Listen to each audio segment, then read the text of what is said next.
Welcome to the main stage for this afternoon's sessions.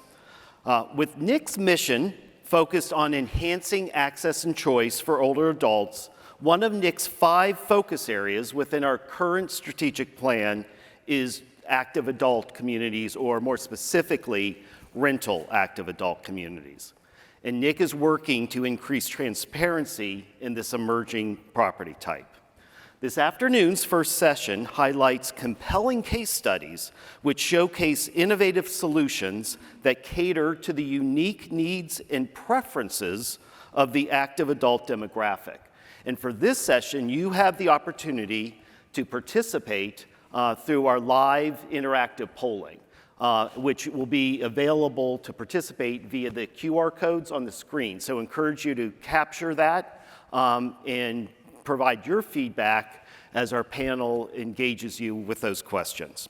Our moderator for this panel discussion is another of my associates and NIC Senior Principal, Caroline Clapp. Carolyn, I'll turn it to you. Thanks so much, Chuck. Hello, everyone. Thanks for joining.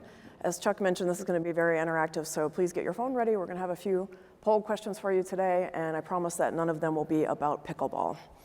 So I'm Caroline Clapp, again, on the Research and Analytics team, and I focus on active adult as one of my primary focus areas at NIC. Today, NIC Map Vision is tracking about 540 active adult rental properties with over 80,000 units. The penetration rate that we calculate each quarter using this data is still quite low. So looking at households aged 65 to 84, we calculate a penetration rate of still less than 1% today. We're sitting in Dallas. We have the most number of units here at roughly 6,500 units. But even with that, penetration is still only 1.2%. So you compare that to senior housing, which is more typical 10 to 12% penetration rate for an average market. So we have a 2022 white paper on active adult. We'll be updating that later this year with some of this penetration rate data, and then NIC Map Vision is going to be releasing some new data on occupancy and rates and some other metrics that we're going to include as well.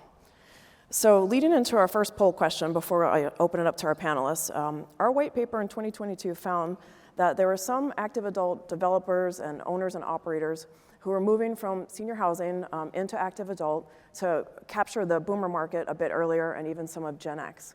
And then others indicated that they were coming from a multifamily background and that they were diversifying into active adult, sometimes because it was easier to get the entitlements that they needed in different municipalities. So our first poll question today is, in your market or markets, which type of expertise would best transition to active adult development and or management? So is multifamily most helpful in your market, single family experience, senior housing, or hotel or some other hospitality type? And then I'll let our panelists in a bit tell you about where their background's coming from and where their expertise lies. Okay, so we have a few responses here. Okay, oh, interesting, a little bit of hotel. So it looks like it's still mostly multifamily with some saying senior housing. Makes sense where we're sitting today. Great, okay, thanks so much for answering that. So that's our first one. So the case studies that Chuck mentioned, we started a series of case studies in 2023, starting with middle market seniors and Partnering for Health. And then this year we turned to active adult, and so these are our first 2 case studies, working with Jane and Bob today, Treplus Communities and Avenida Partners. The 4 key factors that we came up with for now, this could change in the future, but sort of getting a template to work with and speaking with the communities and having them sort of populate where they fall into these different categories. 4 key factors in active adult rental strategy we think today are these 4. So first, understanding the consumer or your prospective resident. And then choosing a product type, design, and location that is conducive to downsizing. So that doesn't necessarily look like your traditional senior housing, but helps you downsize from a single family home. And then the third point in our case study is choosing amenities and activities that are distinct from traditional or conventional multifamily. So how do you stand out from that group? And then lastly, implementing and maintaining a strong sense of hospitality or a strong sense of brand and brand recognition.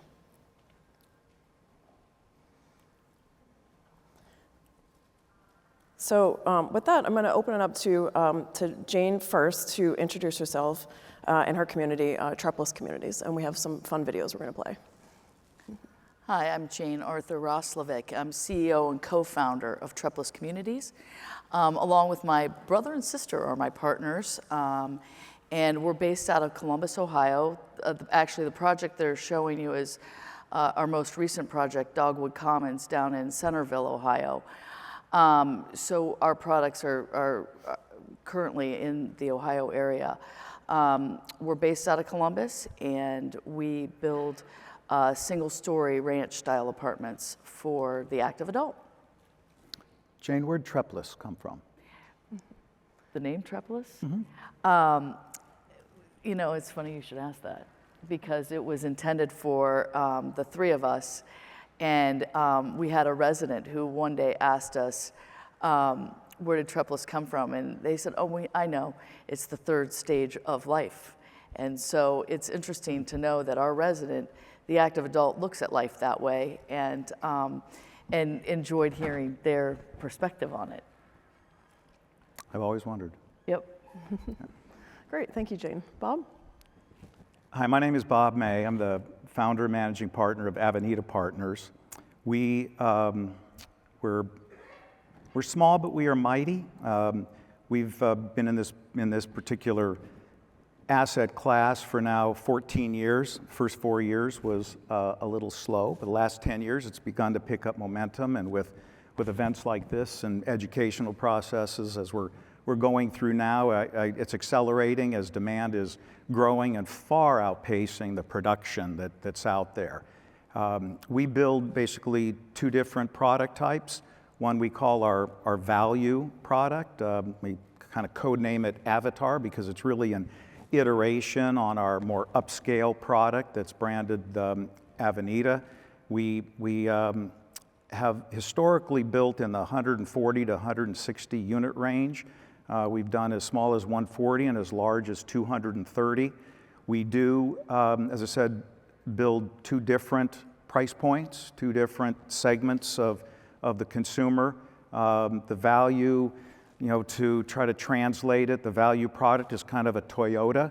Our upscale product is a Lexus. And with that, we've discovered over the years, all of the subsegments of the market, and happy to talk about it here today, happy to answer any questions. It's my belief that this industry, this niche, is going to do best if our projects are really well executed. And I think that can happen if we can share and collaborate information. I think there's enough demand for us to coexist in marketplaces. So I have no fear, no trepidation in sharing anything that we've learned over the years. Yeah, thanks so much. And yeah, Nick appreciates that. So diving into the case studies, both of these organizations are award-winning for both design and for their lifestyle programming. So starting off with understanding the consumer or prospective resident. Before you go into a market, what kind of homework do you need to do when choosing a new location? And Bob, we can start with you. Sure. When we started, we were really ambitious. We saw demand from coast to coast and had really tried to study during the financial crisis, who was doing it and what was successful, and there weren't very many data points. But we did see demand, and as we researched, we saw it in all the major markets. Our initial concept, our initial strategy was to go into the major metros, plant our flag, and then have follow-on projects. Our ambition was much greater than the capital markets understood, because they kept asking, what is it? What are you going to be? There was nothing like what we wanted to do active adult-wise, as the identification was trying to move from senior apartments. And so we've had the fascination of going into markets from California to Tennessee, from Chicago to Dallas, and going in each of those markets, respecting and acknowledging that there's cultural differences, there are environmental differences, and that you can't do an exhaustive enough research. First and foremost, for us in a new market, we wanted to get our support team lined up. And so we wanted to find out who the best developers were using in each of those markets, whether it was for their legal team, their construction team, their entitlement team, And we basically played off of that as the first step. And of course, demographics, you can't deny that they are first and foremost. They are our destiny, each one of us. And so finding out where the resources were for that information was always important. Great, thanks. Jane? One of the reasons that Bob and I are up here is we have very similar philosophies on how to research, but our products are different in that we do a single story product, and we do around 100 to 120 units per project. But our strategy is to go into one MSA and select 3 different sites for our product, because what we've found in our we opened our first project in 2017, and what we found was that the people that wanted to move into our product came from that area, or their child came from that area, the influencer. So, so from a research standpoint, selecting the MSA where we can put 3 projects at around 100 to 120 units per project. We might go into a market where we could do as many as 150. Absorption in active adult is much different than multifamily, but that's where we feel comfortable in when we're doing our development. We also very much take into consideration the entitlement process. As we all know, as developers, municipalities are getting more and more challenging to deal with and educate. And so, and that's one of the strengths of active adult, is we have a story to tell as far as active adult development goes, on how many car trips. But we really do a lot of research on the municipality. And to Bob's point, working with the right engineers, the right attorneys who come pretty much from those communities, who understand how to work with the municipalities, is really, really important as well. So that's kind of what we do in order to get our product started. It's a smart move to be a master of a market. Yeah. Right. It's critical. Yeah, it's still a very provincial product. Like Jane had mentioned earlier, 60 to 70% of your residents are going to come from within, however you factor it, a 7-mile radius, a 15-minute drive. They're going to be local, and so to be master of that market is just a really smart way to go. And we really start warming the market when research starts. I mean, we really start promoting, and our initial focus groups, we have to go to our neighbors of the piece of property that we're buying and get their buy-in first. And that's really when the marketing starts. Yeah. For the active adult. So it's a process. Yeah, and the marketing term is also education. Exactly. And I think the stat was multifamily was the best source for the development community. Yep, slightly edged out over senior housing. Got it. And if there are multifamily developers out there, I mean, get ready. It's a far more complicated demographic than you may have been led to believe. As I said, it's provincial, it's demanding. I mean, it's part of the baby boom generation that really has moved our economy, and their expectations are high, and you've just got to understand it and address it. It's not a commodity yet. Yeah. Yeah, and you mentioned that you're both similar in certain ways, and you do have similar resident profiles that roughly 2/3 are moving from a home that they own. Treplus has slightly more couples at around 50% of residents. Avenida is closer to 30%. Our case studies, if you check them out, we have lots of great statistics and data on the resident profiles that are helpful. And then, so just sort of moving into pricing with what people are willing to share, both Treplus and Avenida have both said that your residents use a combination of income and then asset monetization. So what else can you tell us about how you price your asking rents, and then what they typically include? We typically price it, we have to take in consideration the cost of building it. So let's not forget that. And, but I think we definitely are priced probably 20% plus over multifamily, and probably 40% under. It again, it's market dependent, but under IL. You know, and sometimes you're going to get residents who may want to go to IL, but typically our resident, it knows what they're looking for, and so.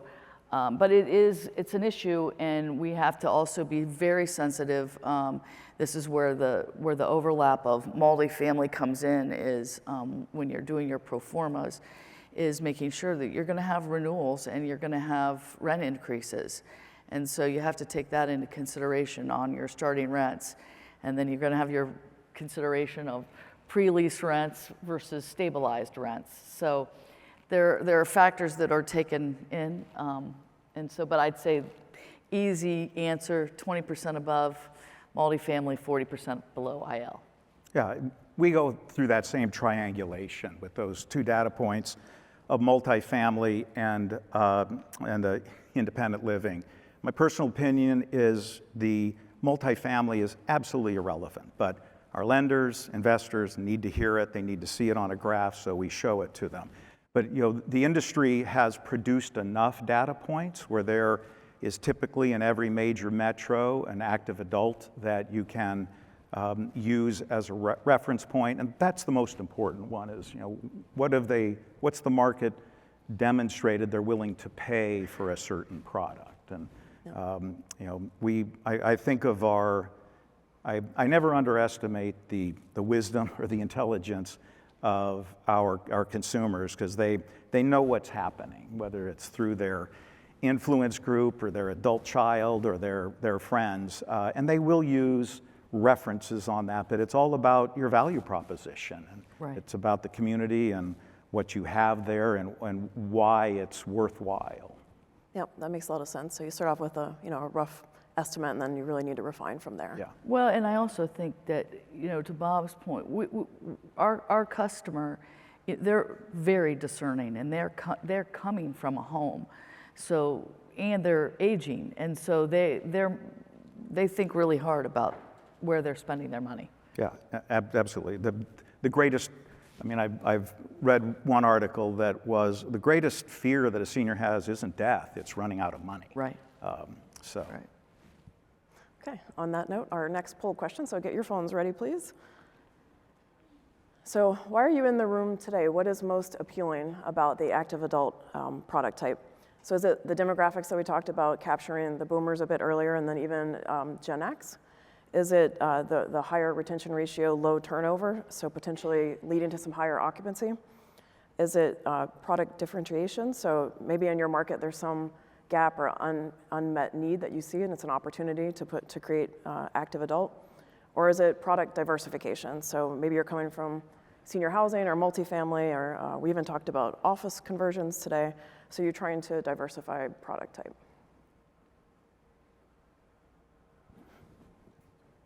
Great, okay, it looks like it's pretty evenly split at the top between product diversification and then the demographics. So yeah, are there any comments either of you want to make on those? I'll jump in. Jump in. Of course, demographics is everything. You know, I've always thought that it seemed like a natural product for a multifamily company to get involved in. It builds similarly to that, and I've always thought it was a natural for the higher care senior living companies to get involved in, because it would build their brand earlier. But I think that it has been somewhat maybe intimidating because of the nuances. It's not a need-based product. It's really important to know. You've got to make them want it, or you got to make them feel like there is a need.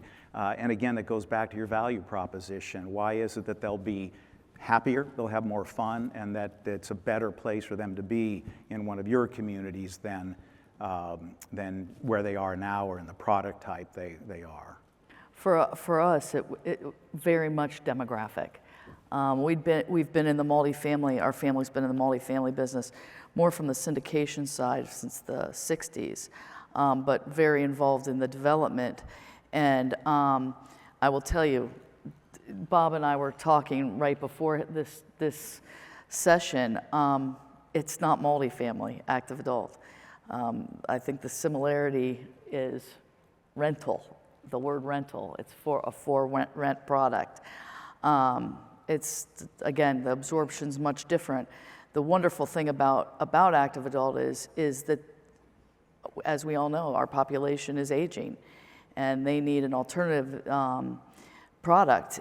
I don't know, for those of you who've been reading the Journal or the Times or whatever, the last 10 days, the news is that the parents are selling their homes to their children. And it's going to be very interesting to see how long the parents want to live with the adult children. And so, again, the demographics was our driving factor. Yeah.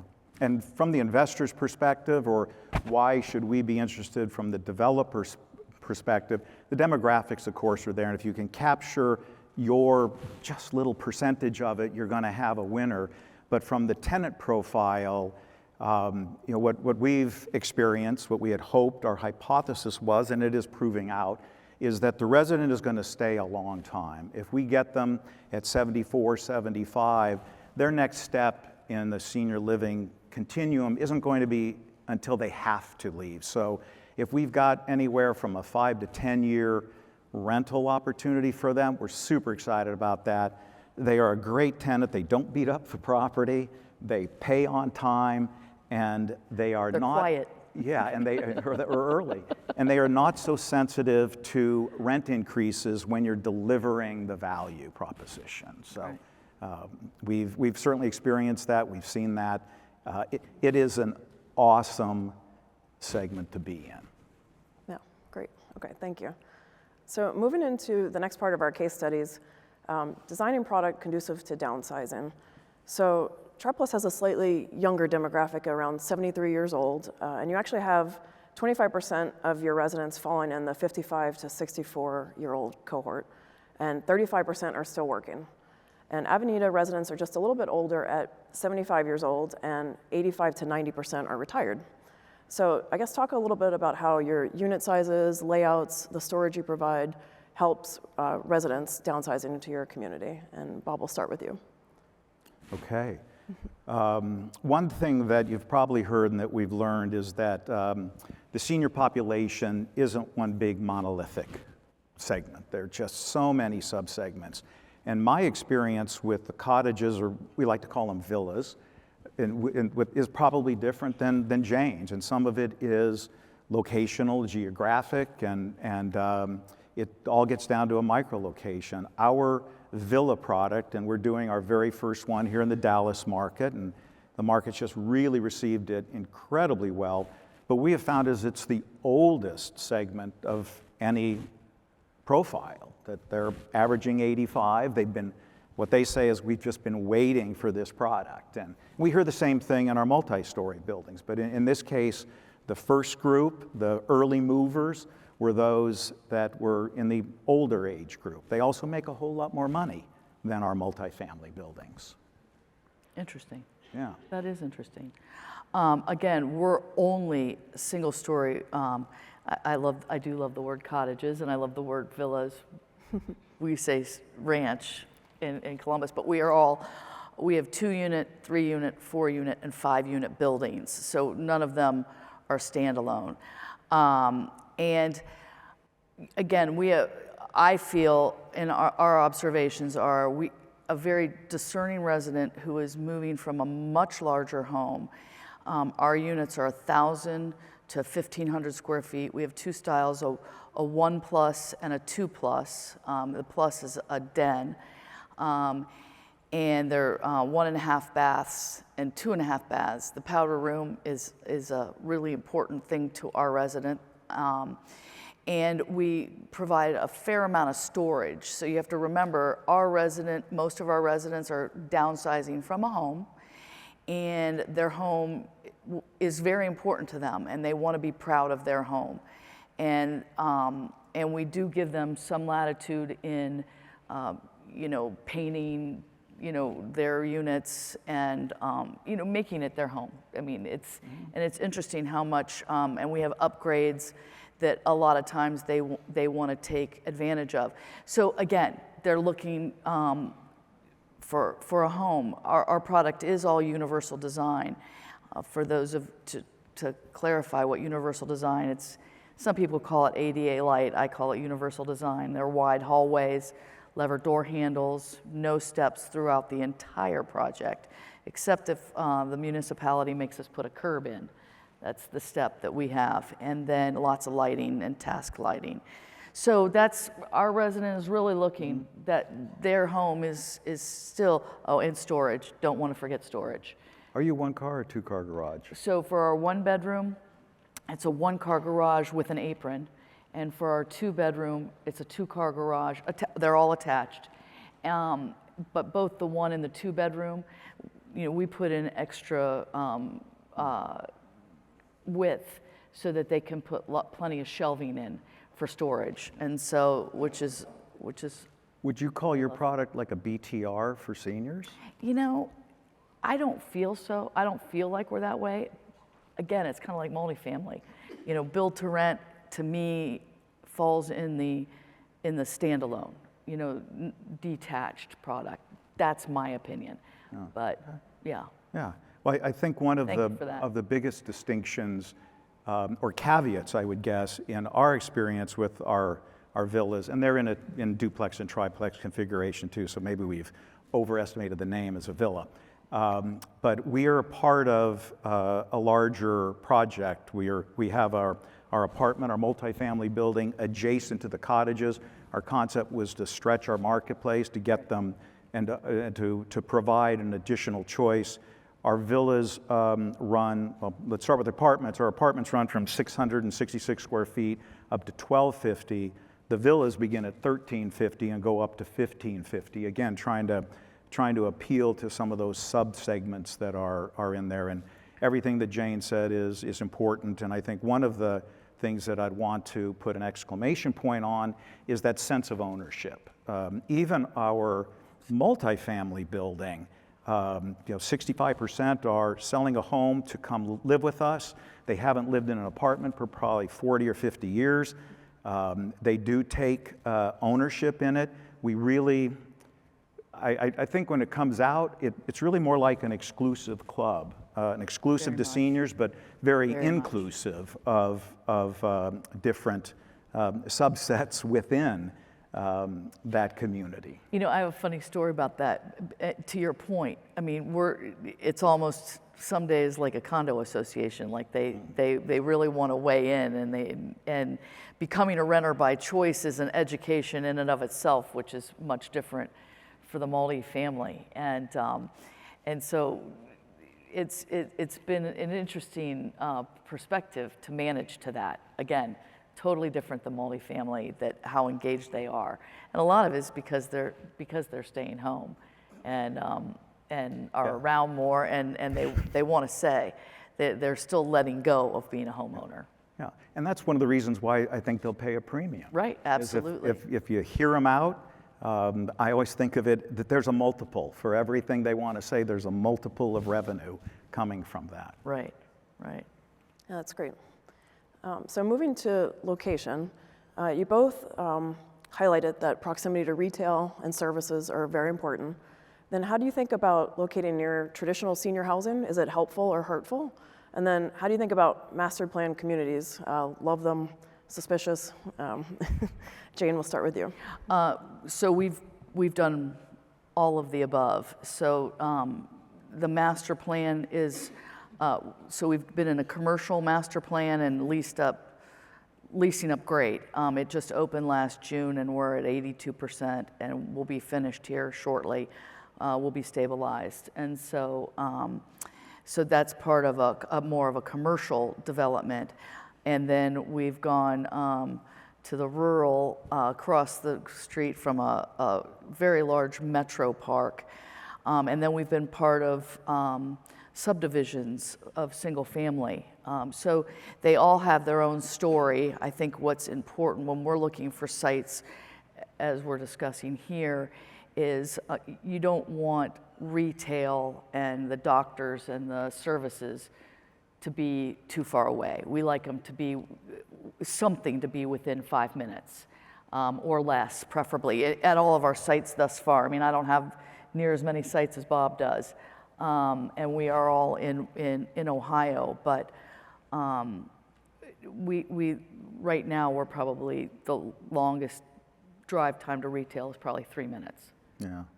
My biggest fear would be to be out on the perimeter. I've always been an infill developer, huge believer in it. Whatever premium you pay to be close in without being urban, the better off you'll be. It's all about connectivity. It's about activity, accessibility. If they're, you know, it can't be, in my approach, it can't be unfamiliar to the resident. And of course, we have the baby chasers, the grandparents who are coming to be close in, but there is, you know, a family member who makes it familiar. So location, it can be extremely successful in all of those categories, whether it's a master plan community or an infill site, just as long as it's not out of their area of activity. It's all about, you know, that third phase that's about action, activity, engagement, all of that, and it's hard to do it out in the farmlands. Well, and one thing that we figured out as well, and I don't like to bring this topic up, but during COVID, the baby chasers wanted to be closer to their parents or their kids. And we had people moving from Sun City, Nevada to Columbus, Ohio, because their kids lived in, we had this 3 times from the same area, and these people did not know one another. But the 3 kids lived in the subdivision that was attached to our project. And we call them the influencer. The kids loved the fact that they were bringing their parents into town to help babysit, but they were part of a community of built-in friends already.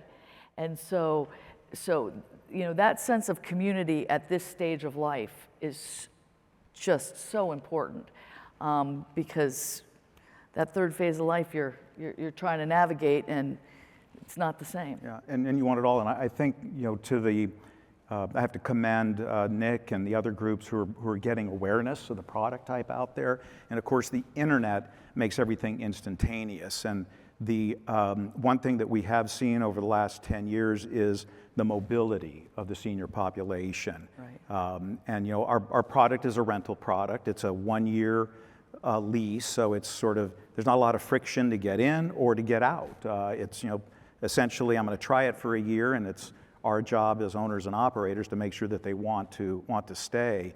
But the what we're seeing now is a great diversity from all over, from throughout the U.S., and some that are chasing their grandkids, and the others who are just trying something new, as long as you're in a metro that's got some action going on. Right. Yeah. Great, thank you. So we're going to move into the next part of the case studies, offering amenities and activities that make your properties distinct from traditional multifamily. We saw the videos. You both have lots of great amenities, beautiful properties. So let's just talk about what brings these properties to life. You both have lifestyle coordinators. How important is this role in your communities, and what do you look for when you hire one? Yeah, Bob, let's start with you. Okay. Well, I don't know how you sell lifestyle without a lifestyle coordinator. There's such a critical part of the team. Some may say they're the most important part of the team, because they're the ones who see the resident at various times of the day, and they see them in their activity. We find them to be absolutely critical, a really important part of our value proposition, and I'm probably sounding like a broken record on that. But they certainly shouldn't be your lowest paid person, and they're not just a cheerleader. They're just not a gym rat that you hired. You know, they are your eyes and ears for your resident, you know, who's participating, who's maybe beginning to diminish, or, you know, they're also able to connect with the resident as to what the resident really wants. Are they have they got some fitness goals? Do they have, you know, general wellness goals? Do they have, you know, a nutrition goal? that lifestyle coordinator has to be able to speak to all of those things and to be the advocate for, that's too strong a word, to be the friend of the resident to help them reach their goals, whatever those goals might be. And then they feed that back to the community manager and the leasing office, and it's just important dynamic. It's a very organic process. So I can't say enough about the importance of that. Do you have one per property? One per property, Full-time? yeah. It is full-time. Even in our value product, we tried to do it part-time, and part-time might as well be no time. I mean, they need to be there. It takes a lot of burden off of the community manager and the leasing people to be able to have that person to rely on. As you said, and as we all know, they're there 24/7. They want that attention. They think they're paying for it, and it's a service. I'll call it a service that we are happy to provide because it just locks them in. Absolutely. We have a lifestyle coordinator as well. Ours works a little bit differently in that we have something that's called the RAC, and it's the Resident Activity Committee, verging on an HOA, but they work with the lifestyle coordinator and all the residents on putting together the programming. And so they tell us what they want, and then the lifestyle coordinator makes it happen.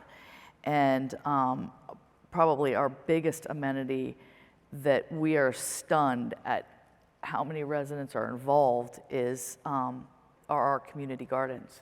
I mean, that was something that, it wasn't an afterthought by any means. It was important, but it has turned into a very important thing. And then we have, again, operationally, we have 4 properties in Columbus and getting ready to start our 5th, and we'll have 1 lifestyle coordinator for all the properties. And so it'll be a lifestyle coordinator per MSA. Yeah. And so that's, ours isn't working on an individual basis, more as with a group. Yeah, all of these systems, all these processes can work, and again, to your benefit of being a master of a market, you can get those economies of scale, which we've never been able to get. But the feedback loop between the lifestyle coordinator and the community manager is so absolutely critical. Absolutely. And if the community manager knows I need to follow up on that information that the lifestyle coordinator gave me, then everybody wins. And for you multifamily guys, have we scared you yet? Well, that team is critical. I mean, the lifestyle coordinator and our community director, they have to be in lockstep with one another, for sure. A lot of team building, a lot of collaboration. Right. It's 24/7. Right. Yeah. Right. And my next question was on resident participation. And Jane, you talked about the RAC. It's comprised of 10% of their residents make up the RAC. And then Bob, you talked about eventually 1/3 of your activities are led by residents.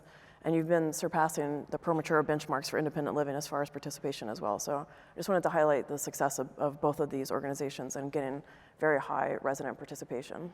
I have one comment on that.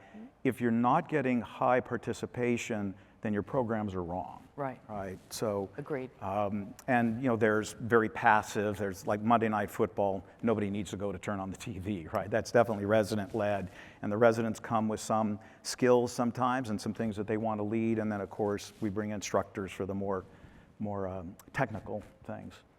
Yeah, great. Right. Okay, thank you. And so the last part of the case studies, and we also have one more poll question, implementing and maintaining a strong brand. So sense of hospitality, you both mentioned that customer service is key. So just, I guess starting with the construction cycle, both of you start with the clubhouse, a leasing office, and model units.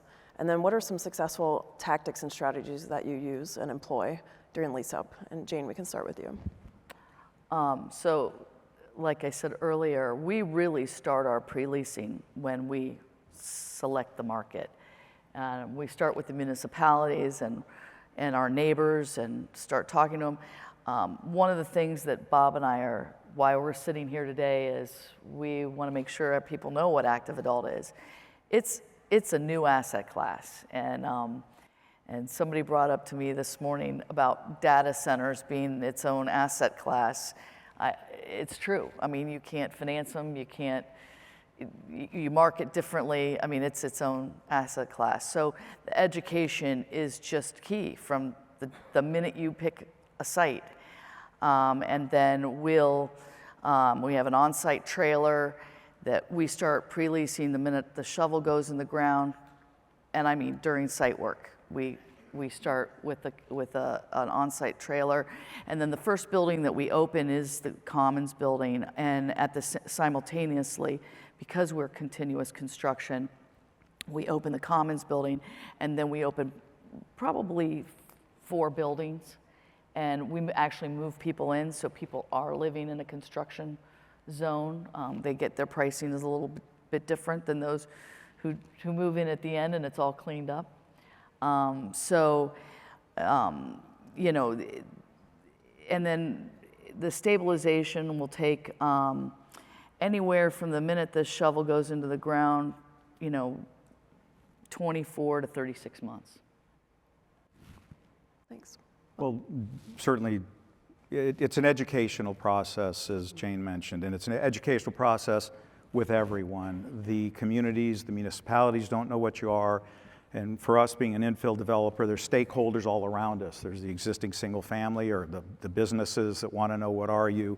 They try to find a reference point, and in most communities, there is no active adult to point to. Dallas is a little different than that. It didn't mean it was any easier to explain what it was, but the marketing process starts very, very early, and there's almost no one who can't be an ambassador for what you want to try to accomplish. Everybody has a parent or had a parent or a grandparent, or everybody had a friend or had a friend's mother who was looking for something, so everybody becomes an ambassador. The pre-leasing is really, really important because it does involve education, but it's also a tenant profile that has a home to sell, and they've got to get comfortable with this process that they're going to go through, this big change. And change is one of the scariest things that we have to deal with in life, and that's certainly the case with our residents. So we start early, about anywhere from 7 to 9 months before the building's completed. In our value product line, we build the clubhouse first, so it gives us a 3 or 4 month head start from when the building will be done. If it's just a standalone, single, multi-story building, we have an off-site or a trailer or something to get the pre-leasing done. Our goal is a minimum of 25% pre-leased, and we've been able to hit that. A lot of outreach, a lot of dine and discovers, where you give them a really good meal, you get their attention, explain what it is, and with the senior population, they've got an incredible grapevine that goes out. So everybody becomes an ambassador, and even those who don't agree to lease, they've got a friend that they think would be well suited for it. So with 25% stabilized and hitting 5 to 6 units a month, it's about 18 months to lease up for our size of building, and that 160 to 170 units. And that's kind of the timeline up to stabilization. Yeah. I love the dine and discover. You can use that. So where do you do that? How do you do that? We start at the very beginning in a really, really nice restaurant. Okay, there you go. Really expensive. And then over time, we kind of wean them down to being a Bravo or a Chili's or kind of thing. We want to start high. I like that. Yeah. I like that. And it's invaluable. They're incredibly curious. I mean, Right. It's our experience I love that that. they're looking for what we build. And they're looking for what we're going to deliver. Absolutely. And then they want their friends to come along. Right. So. Great. And then staying with you, Bob, just briefly, once you stabilize, what do your operations look like as far as number of FTEs, roles per community? Well, we have an informal partnership with no profit participation with Graystar, who has an active adult team. And we are working on all the details of that. There's so much to learn. I've got to give a shout out to some of the capital providers, the private equity guys, the Carlyles of the world, who really, believed in what I was talking about 12 years ago. They saw the runway of this product type. They saw the demographic coming through. They agreed to back me in, of all markets, Tulsa, Oklahoma, and it turned out okay.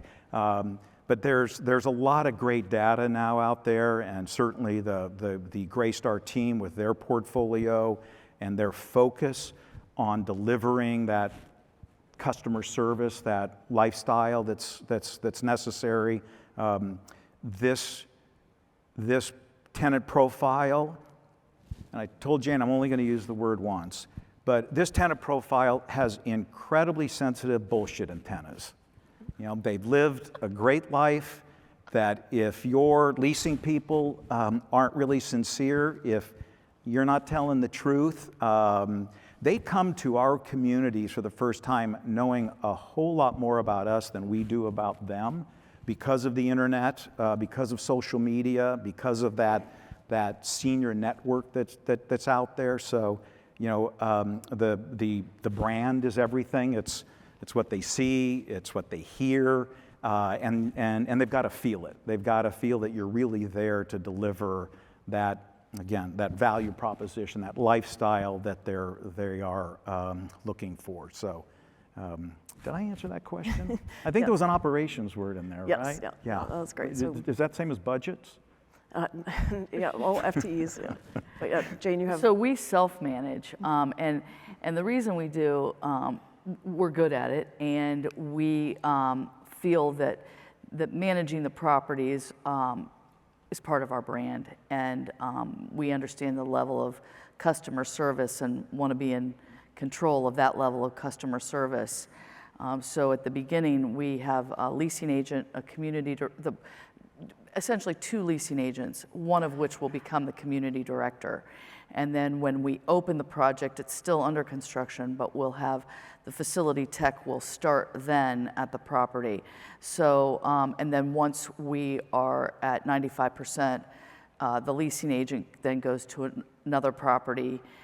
Typically, we like to have them stay as the leasing agent, but we'll see how that proves out as we move in to other markets. I can't say that that's the way it'll always be, but ultimately we'll have one CD, one community director, and one facility tech on the site. So 2 people. That's incredible. And the facility tech is also part of your brand. Well, right? Because they're going in their homes. They are saints, and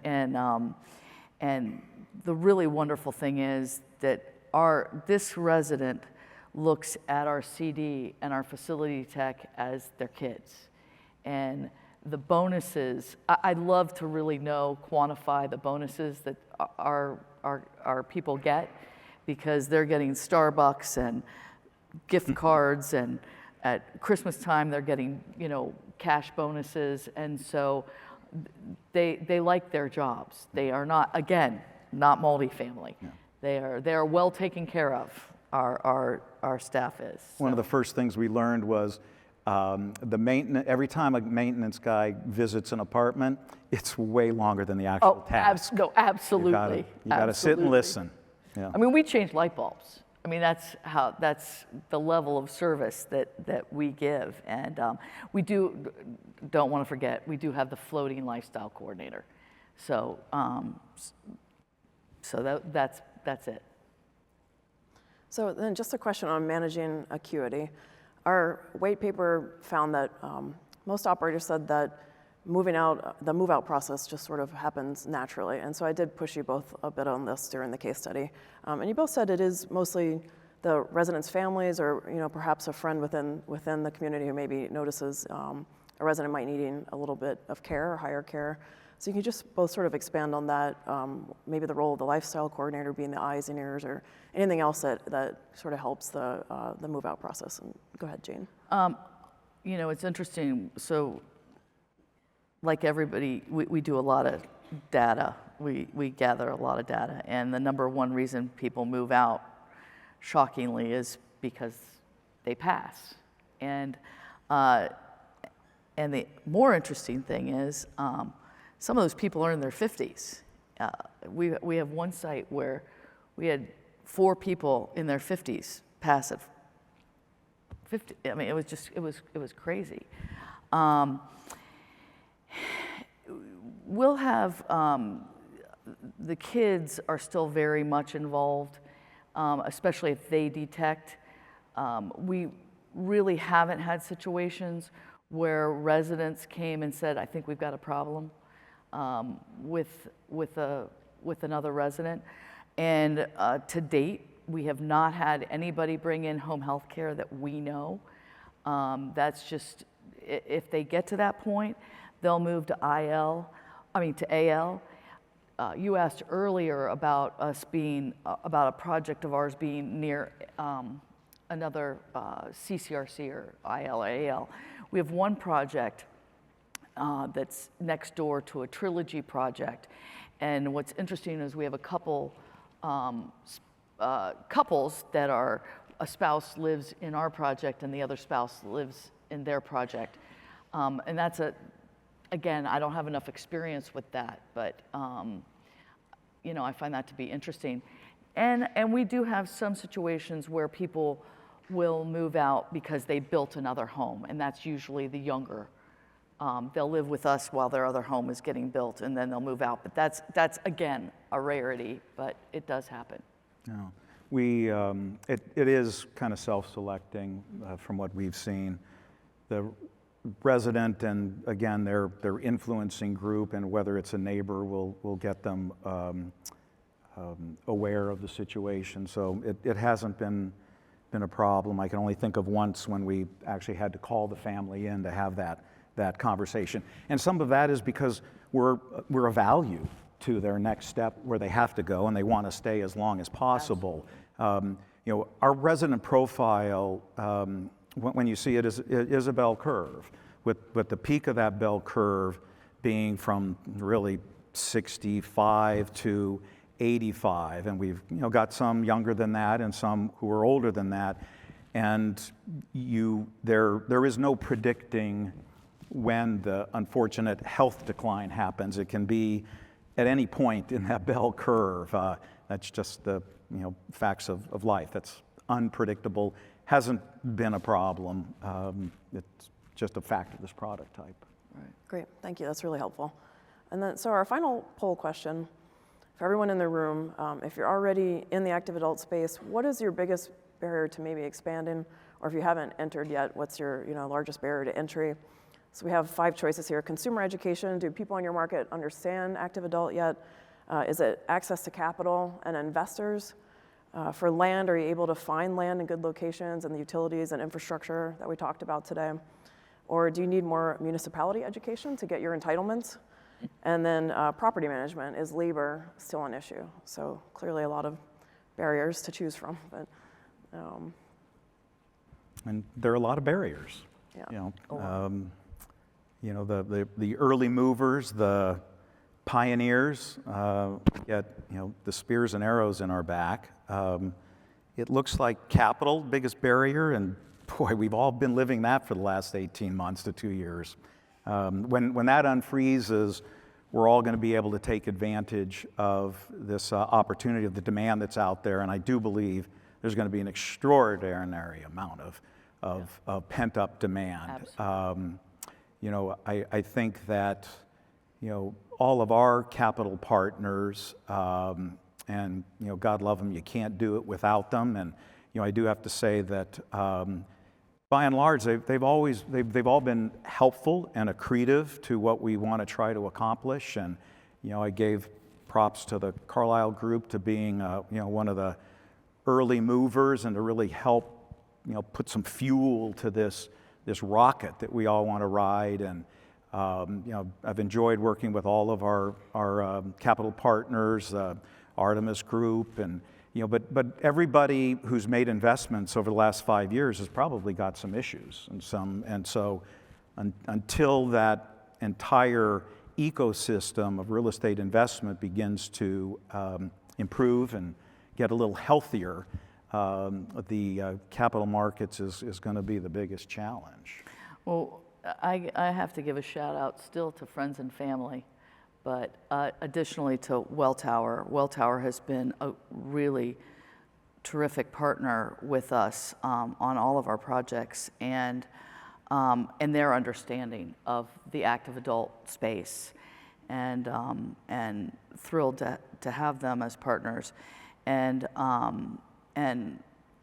having the ability to manage these properties in-house has been very, very important. But capital, without question, right now is really challenging, and not just from our side, but from the consumer side as well. Yeah. They're hesitant, and we went through that whole firestorm of people selling their houses during COVID and right after COVID, and now, it's just interesting, and so I think we'll get through it. Yeah. And I'd give a shout out to your partner, who's not a partner of mine, Welltower, because I think they're just a very important part of the ecosystem. Absolutely. As the active adult becomes institutionalized and is an accepted investment product type, I think those with a longer term perspective are what really going to create a floor underneath what we're trying to accomplish. So, Welltower, if you're out there, keep on doing it. Yeah. Keep on doing it. It's a great product to own long term, and as more of the family offices come in and the Welltowers are in there, because the Carlyles, the Artemises are the merchant build side of the investment community, and they're important to be able to create the product for the Welltowers to and the other institutions to buy. What's critical too is the consumer, and what Bob and I have pounded the drum on is making the consumer aware of active adult, and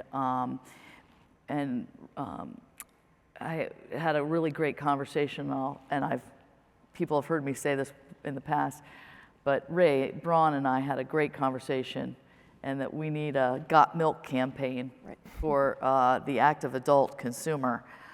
So when independent living started in America, everybody was like, "What's independent living? Why?" Or skilled nursing, active adult, they got that. But what's critical is active adult. There's a place for it, and it's a product in of itself.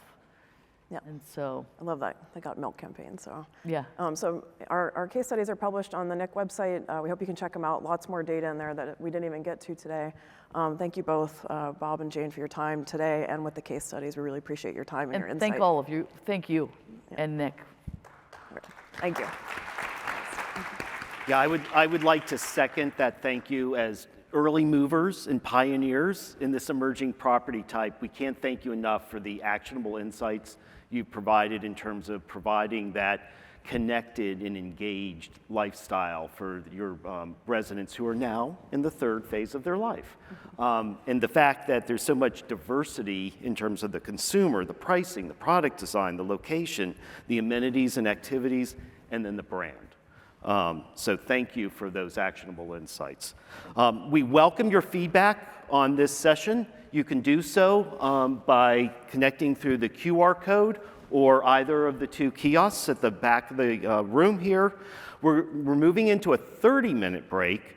And our upcoming educational sessions then at the 2:30 time slot are here on the main stage will be Forging Futures, Unveiling Skilled Nursing Innovation Through Strategic Partnerships, or next door in the Innovation Lab at 2:30 is Data Discovery, Unveiling the Untapped Potential of Senior Living's Value Proposition. So again, thank our panel, and we look forward to seeing you back here at the bottom of the hour. Thank you all. Thank you.